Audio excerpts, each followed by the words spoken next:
Hi guys, it's Mrs. Everly. For today's lesson, we're going to continue to talk about perspective. Again, you guys, this is just like a small poster that I created. Pause the video and look at it. Use it as a reference when you guys are doing your memory book or even when you guys are thinking about your read-alouds. So again, really thinking about author's choice of narrator. Authors specifically choose how to tell the story through certain perspectives. Ask, why might the authors made this choice?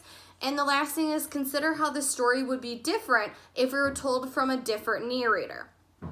So you guys, that's a lot of like front loading with you guys, but really consider, again, the author sits down. So if we wanted to think about Wish and we think about Barbara O'Connor sat down and she really thought about whose perspective am I going to use to tell this story? Am I going to use first person? So that's the first question, okay? Am I going to use first person narrator, narrative or third person narrative?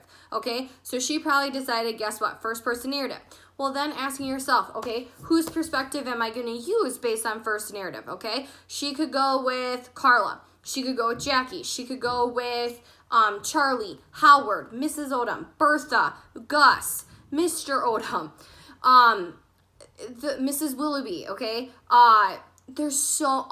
There's so many characters that are in this book that she could have chosen to use as a perspective. But again, you guys, she chose Charlie because Charlie is in a world where she is been let down over and over and over again. And this is a real situation, you guys. There are kids who the parents really should never be parents. They never wanted to be a parent, or maybe they're so invested in their own lives that they don't think about their own kids. Okay, so this is a real situation. And because of that, she's put in, she has to move, and she moves in with an aunt and uncle that she doesn't know.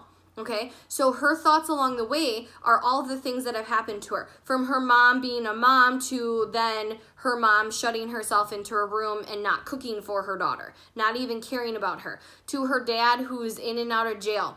And so again, this one person who would actually make her meals, she can't count on because she doesn't know when he's going to be in jail, when he's going to get out of jail. Again, also Jackie, okay? Jackie was there for her, but again, now Jackie's at this age group or at this age in her life that she's kind of selfish. She's really just wanting to spend time with her friends. She's worried about her own life. And again, she's not really worried about Charlie or even caring about Charlie. And then she's with Aunt Bertha and Uncle Gus, who she doesn't really know. And they're doing nothing but showing kindness to her. But then ask yourself, why are they showing this girl? They don't even know her. Could you imagine what it would be like to take in your niece that you haven't seen since she was a baby? You don't know anything about her.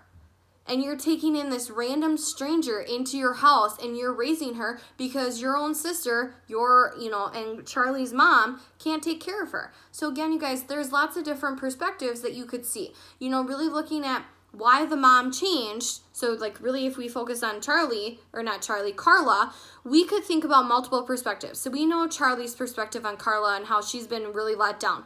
Well, let's think about Carla. She's been let down by her husband. Okay, she was let down by Scrappy because when she probably met Scrappy, she was probably promised the world.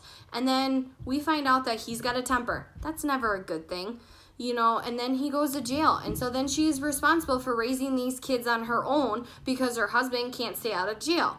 So again, think about how that would affect her. And then if she doesn't have any help, how she would be having to do everything herself. And then she's not close with her sister anymore. She goes to see her sister. She's kind of not in the right mindset. And then she's treated like garbage by her sister. And then again, she goes back to her old life and then she's even more isolated. She doesn't have anyone to talk to. So again, thinking about how all those situations really do affect Carla and the person that she is and how she treats other people. Goodbye.